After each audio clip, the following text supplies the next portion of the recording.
Good morning बच्चों। रोज mathematics classes जो आपका अपना यूट्यूब चैनल है, इसमें आप सबों का हार्दिक स्वागत है। कक्षा नवम पहला अध्याय संख्या पद्धति नंबर सिस्टम के बारे में हम लोग कुछ जानने का प्रयास करेंगे। आपको जानकर यह खुशी होगी कि ये जो नंबर सिस्टम हम लोग अभी पढ़ेंगे, इनको पढ़ने से पहले, इसको जानने से पहले बहुत सारी छोटी छोटी चीज़ें हैं जो आप लोग बहुत पहले से जानते हैं। चलिए शुरू करते हैं। हम लोग पहले गणित में संख्या की आवश्यकता क्यों पड़ी। किसी भी चीज़ों को, कोई भी वस्तुओं को गिनने के लिए, उसके सही सही पता लगाने के लिए, आखिर कितना है, क्या है, हम कहीं पर बोल सकें, इसके लिए संख्या की आवश्यकता पड़ी। सबसे पहले हमारे गणितज्ञों ने इसी कड़ी में प्राकृत संख्या को खोज के निकाला। प्राकृत संख्या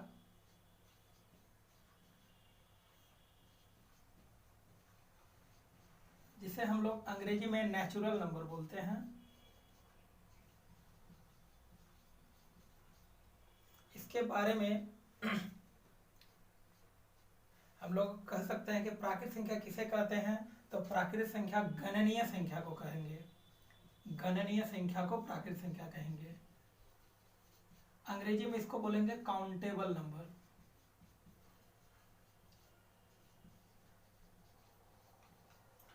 काउंटेबल नंबर का मीनिंग जिसको हम लोग गिन सकते हैं। तो ऐसी संख्या जिसको हम लोग गिन सकते हैं। अभी कोई भी वस्तु का एग्जाम्पल लेंगे, कहीं पर ईंटों का ढेर लगा हुआ है तो हम लोग उसको गिनना स्टार्ट कहाँ से करेंगे? एक से। 1 2 3 4 5। कोई कांच की गोली होगी तो उसको गिनना शुरू करेंगे, कहाँ से गिनेंगे? 1 2 3 4 5 6 7 8, जितने होंगे उतना आप तक गिनेंगे। तो गणनीय संख्या काउंटेबल नंबर कहाँ से स्टार्ट होगा? 1 से स्टार्ट होगा। 1 2 3 4 और ऐसा करके कहाँ तक जाएगा? अनंत तक जाएगा। अनंत को अंग्रेजी में इन्फिनिटी बोलते हैं और अनंत का सिंबल ऐसा होता है जिसको हम लोग इन्फिनिटी बोलते हैं। देखने में पक्का ये सोया हुआ 8 जैसा लगता है। इसे हम लोग नेचुरल नंबर है। नेचुरल नंबर का पहला अक्षर कैपिटल एन है, इसीलिए हम लोग इसे कैपिटल एन से सूचित करेंगे। इसे कैपिटल एन से सूचित किया जाता है। यहाँ पर एक देखने वाली बात है, यदि कोई पूछेगा कि सबसे छोटी प्राकृत संख्या, तो 1। सबसे छोटी प्राकृत संख्या 1। सबसे छोटी प्राकृत संख्या 1। सबसे बड़ी प्राकृत संख्या अनंत। सबसे बड़ी प्राकृत संख्या अनंत। सबसे बड़ी प्राकृत संख्या अनंत। हम लोगों का गिनने वाला काम गणितज्ञों की राय से, गणितज्ञों के अथक परिश्रम से चलने लगा।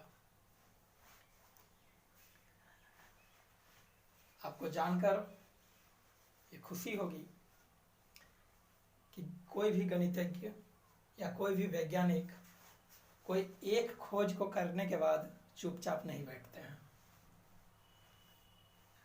भूख बढ़ते जाती है। इसी कड़ी में हमारे गणितज्ञों की एक नई भूख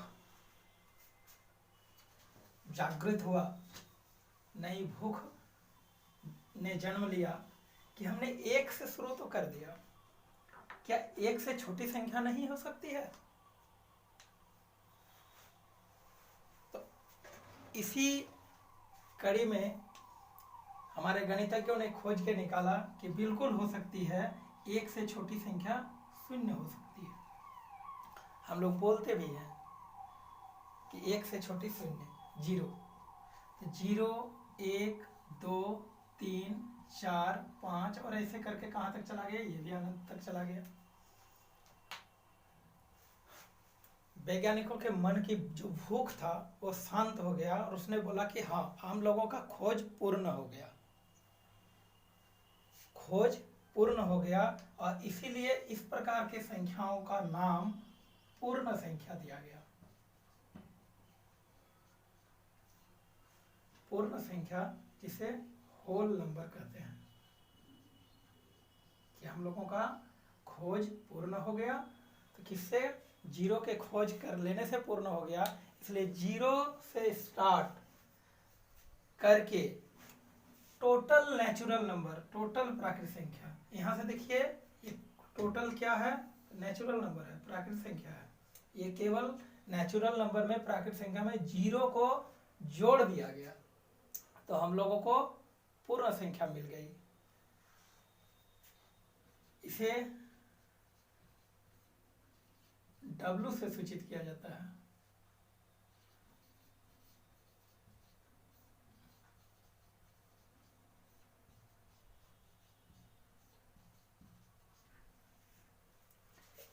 इसे W से सूचित किया जाता है। प्यारे बच्चों, अब यदि क्वेश्चन पूछा जाए कि सबसे छोटी पूर्ण संख्या, तो हम लोगों का आंसर आएगा 0। सबसे छोटी पूर्ण संख्या 0, सबसे छोटी पूर्ण संख्या 0, सबसे बड़ी प्राकृतिक संख्या अनंत, सबसे बड़ी पूर्ण संख्या अनंत, सबसे बड़ी पूर्ण संख्या अनंत, सबसे छोटी पूर्ण संख्या 0, सबसे छोटी प्राकृतिक संख्या 1, सबसे छोटी प्राकृतिक संख्या 1, सबसे छोटी प्राकृतिक संख्या 1, सबसे बड़ी प्राकृतिक संख्या अनंत, सबसे बड़ी प्राकृतिक संख्या अनंत, सबसे बड़ी प्राकृतिक संख्या अनंत, सबसे छोटी पूर्ण संख्या 0, सबसे बड़ी प्राकृतिक संख्या अनंत। प्यारे बच्चों, यहाँ पर एक संबंध बनता है कि प्रत्येक पूर्ण संख्या, यदि पूछा जाए कि प्रत्येक पूर्ण संख्या क्या प्राकृतिक संख्या है, नहीं है। क्यों नहीं है? क्योंकि शून्य एक ऐसा पूर्णांक पूर्ण संख्या है जो हमारा प्राकृतिक संख्या में नहीं है। लेकिन यदि इसी को उल्टा पूछ दिया जाए कि प्रत्येक प्राकृतिक संख्या, प्रत्येक नेचुरल नंबर एक पूर्ण संख्या है, हम लोगों का जवाब आएगा हाँ है।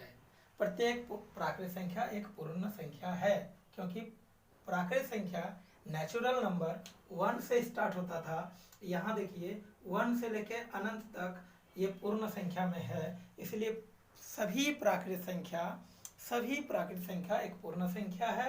लेकिन ठीक इसका उल्टा, सभी पूर्ण संख्या प्राकृतिक संख्या नहीं होते हैं। इसे लिख सकते हैं, सभी प्राकृतिक संख्या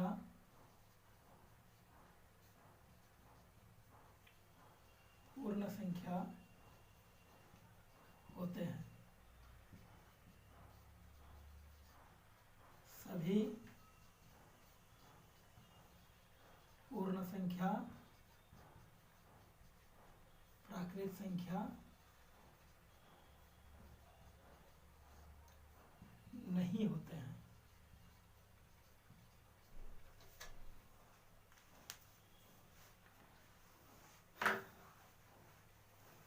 कुछ दिनों तक हमारे गणितज्ञ महोदय लोग, महान गणितज्ञ लोग पूर्ण संख्या की खोज करने के बाद शांत रहे, लेकिन भूख नहीं मिटी।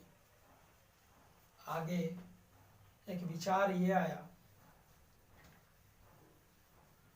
कि हमने एक से छोटी संख्या शून्य तो निकाल लिया, एक से छोटी संख्या शून्य, और उनका नाम हम लोग शून्य को प्राकृतिक संख्या में मिला देने के बाद जो हम लोगों को मिला वो पूर्ण संख्या हुआ। एक नंबर लाइन, संख्या रेखा के बारे में सोचा गया कि यदि हम शून्य को, जीरो को यहाँ इंडिकेट करेंगे, इसके ठीक दाईं और राइट साइड में जाएंगे तो 1 आएगा, इसके राइट साइड में जाएंगे 2 आएगा, इसके राइट साइड दाहिनी ओर जाएंगे 3 आएगा, यहाँ जाएंगे 4 आएगा, आगे जाएंगे 5 आएगा। ऐसा करते करते आगे बढ़ के कभी ना कभी हम लोगों को यहाँ इन्फिनिटिव अनंत मिलेगा। तो यहाँ देखा गया, ऑब्जर्वेशन किया गया, देखा क्या गया कि हम दाहिनी ओर जाते हैं तो क्रमशः एक एक की वृद्धि होती है, इंक्रीज होता है। जैसे 0 से 1 तक गए तो 1 बढ़ा, 1 से 2 तक गए फिर 1 बढ़ा, 2 से 3 गए फिर 1 बढ़ा। तो यहीं पर एक नया समस्या और नई खोज को आविष्कार करने का सौभाग्य मिला कि यदि हम दाहिने ओर जाते हैं तो एक एक की वृद्धि होती है, बाईं ओर आते हैं तो एक एक घट रहा है, तो 0 से भी तो कोई ना कोई छोटा होगा। इसी कड़ी में निकाला गया कि बिल्कुल होगा, और 0 से छोटा -1, -1 से छोटा -2, -2 से छोटा -3, और ऐसा करते करते करते ∞ तक गया। और इस प्रकार के संख्याओं को पूर्णांक कहा गया। पूर्णांक, अंग्रेजी में इसे इंटीजर बोलेंगे। पूर्णांक को यदि तोड़ा जाए तो 2 शब्दों में टूटेगा, पूर्ण जोड़ अंक। पूर्ण अंक देहाती भाषा यानी बोलचाल की भाषा में यदि हम लोग देखें तो पूर्ण को पूरा पूरी और अंक माने संख्या, और ऐसा संख्या जो पूरा पूरी हो, 1 2 3 4, 1 2 3 4, -1 2 3 4। कहने का मतलब वह या तो नेगेटिव हो या पॉजिटिव हो, ऋणात्मक हो या धनात्मक हो, इस बात का मायने नहीं है। मायने इस बात का है कि वह अंक जो हो वो तो वह पूरा पूरी होना चाहिए। पूरा पूरी का तात्पर्य यहाँ से ऐसा है कि कहीं 3.4 नहीं होना चाहिए। 3.4 पूर्णांक नहीं होगा। 1.5 पूर्णांक नहीं होगा। पूर्णांक जब भी होगा तो पूरा पूरी होगा। 3 होगा, 4 होगा, 10 होगा, 8 होगा, 12 होगा, -12 होगा, -11 होगा, -21 होगा, -100 होगा, -200 होगा। ऐसे संख्याओं को पूरा पूरी संख्याओं को हम लोग पूर्णांक कहेंगे। पूर्णांक में पूर्णांक संख्या के बारे में हम लोग बोल सकते हैं कि शून्य धनात्मक एवं ऋणात्मक प्राकृत संख्या के समूह को पूर्णांक कहेंगे। शून्य के सहित 0 के साथ, यानी शून्य सहित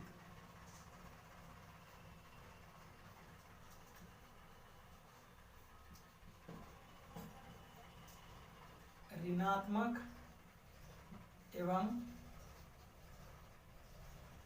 धनात्मक प्राकृत संख्याओं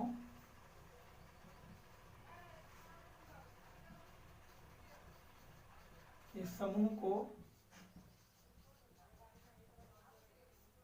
पूर्णांक कहते हैं। इसे Z या I से सूचित करते हैं।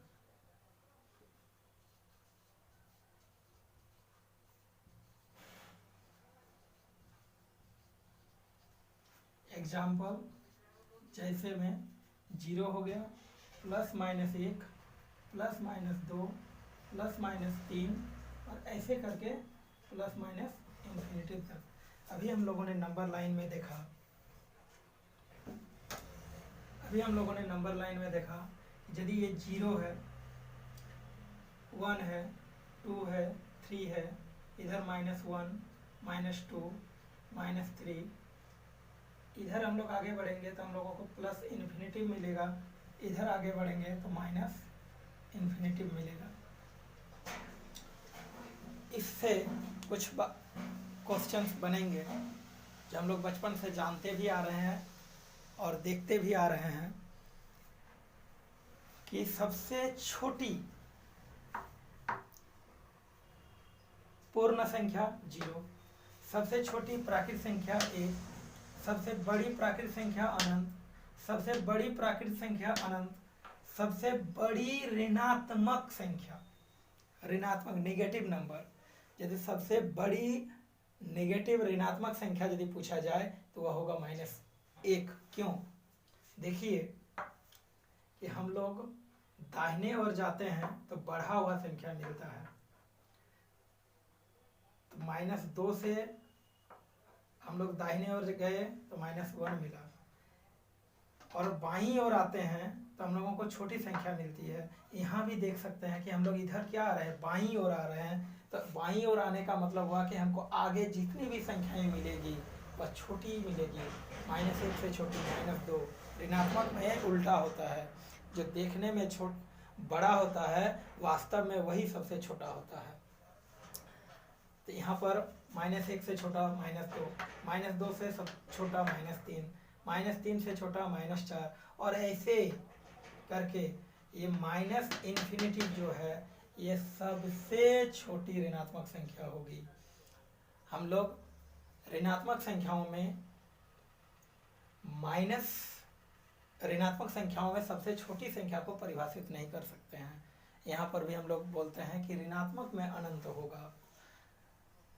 हम लोग धनात्मक संख्या में सबसे बड़ी संख्या को परिभाषित नहीं कर पाते हैं, वहाँ पर बोलते हैं कि धनात्मक में अनंत होगा। तो इस प्रकार हम लोगों ने पूर्णांक के बारे में जाना।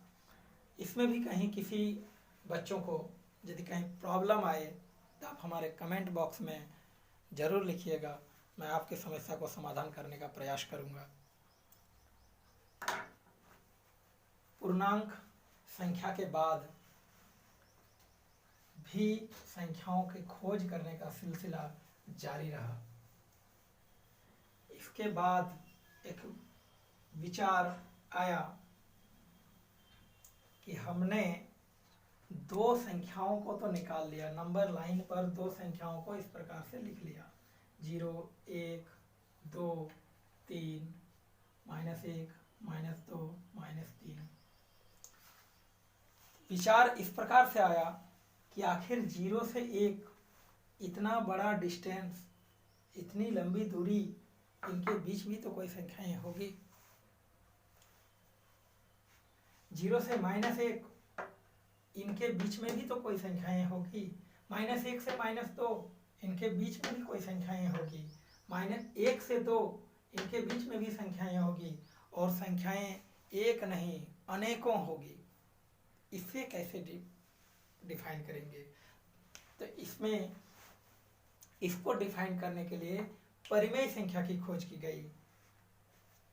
हम लोग बचपन में भिन्न पढ़े थे, फ्रैक्शन, 2/5, 2/7।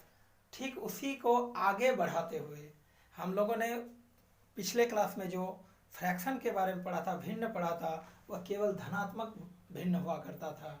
अभी जो हम लोग परिमेय पढ़ेंगे वह धनात्मक और ऋणात्मक दोनों भिन्न का समूह, और साथ में प्राकृतिक संख्या भी होगी, पूर्ण संख्या भी होगी, पूर्णांक भी होगी।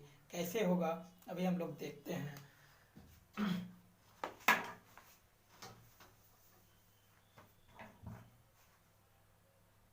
परिमेय संख्या, परिमेय संख्या को अंग्रेजी में बोलते हैं रैशनल नंबर।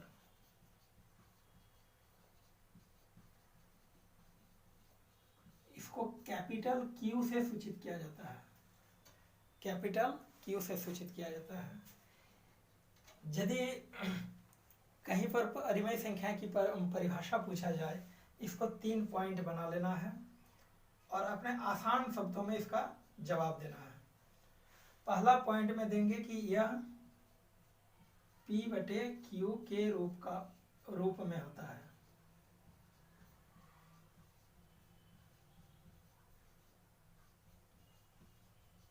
यह P/Q के रूप में होता है। जैसे मैंने अभी तुरंत बताया कि भिन्न के रूप में होता है, भिन्न बट्टा। तो पहला रूल, पहला नियम भी यही है कि यह P/Q के रूप में होता है। दूसरा कि P तथा Q दोनों पूर्णांक होते हैं।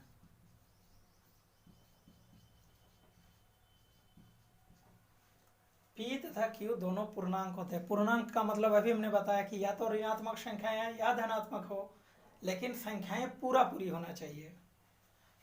जैसे 0, 1, 2, 3, -1, -2 ऐसे करके कुछ भी।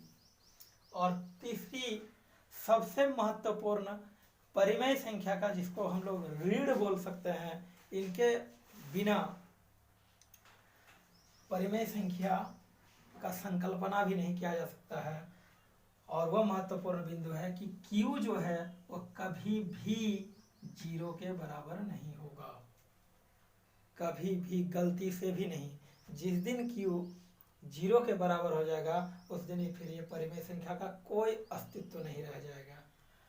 प्रश्न आता है कि आखिर ऐसा क्यों, ऐसा क्या नौबत आ जाए, क्या आफत आ पड़ेगी कि Q को यदि 0 बना दिया जाए तो क्या हो जाएगा। इसकी चर्चा हम करेंगे, लेकिन इसके पहले कुछ परिमेय संख्याओं का एग्जाम्पल ले लेते हैं। परिमेय संख्याओं का एग्जाम्पल 1/7। तीनों नियम का पालन करा के देखते हैं।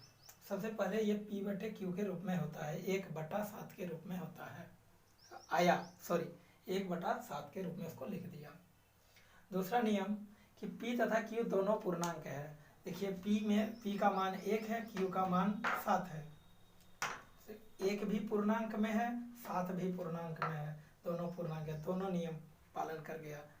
तीसरा नियम कि Q ≠ 0, यहाँ 7 है, क्या 7 0 के बराबर है? बिल्कुल नहीं, इसलिए तीसरा नियम भी पालन किया। और इस प्रकार हम बोल सकते हैं 1/7 एक परिमेय संख्या है। -3/4, तो -3/4 P/Q के रूप में है। P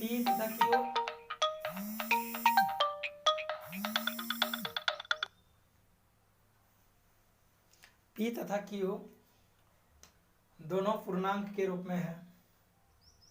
-3 पूर्णांक है, 4 भी पूर्णांक है, और यहाँ पर 4 जो है वह 0 के बराबर नहीं है, इसीलिए ये परिमेय संख्या है। अब हम लोगों को आगे बता रहे हैं कि Q 0 के बराबर होने से क्या हो जाएगा। हम 3/0 को एक परिमेय संख्या के रूप में देखेंगे। क्या कभी 0 से किसी भी संख्या को डिवाइड किया जा सकता है? संभव ही नहीं है, 0 से डिवाइड नहीं कर सकते हैं। 0 को कर सकते हैं, लेकिन 0 से भाग नहीं दे सकते हैं, इसलिए इसको हम लोग लिखते हैं अपरिभाषित। इसका परिभाषा अभी तक गणितज्ञों के द्वारा नहीं दिया जा सका है, इसलिए Q ≠ 0 कभी भी हर, नीचे डिनोमिनेटर जिसको हिंदी में हर बोलते हैं, ये कभी भी 0 नहीं होनी चाहिए। आशा है आज का ये वीडियो आप लोगों को पसंद आया है। यदि पसंद आया है तो हमारे इस चैनल को लाइक एंड सब्सक्राइब जरूर कर दीजिएगा, ताकि आपके पास ये वीडियो पहुंचेगा सबसे पहले। और इन्हीं सब बातों के साथ आज का क्लास यहीं पर समाप्त करते हैं। धन्यवाद।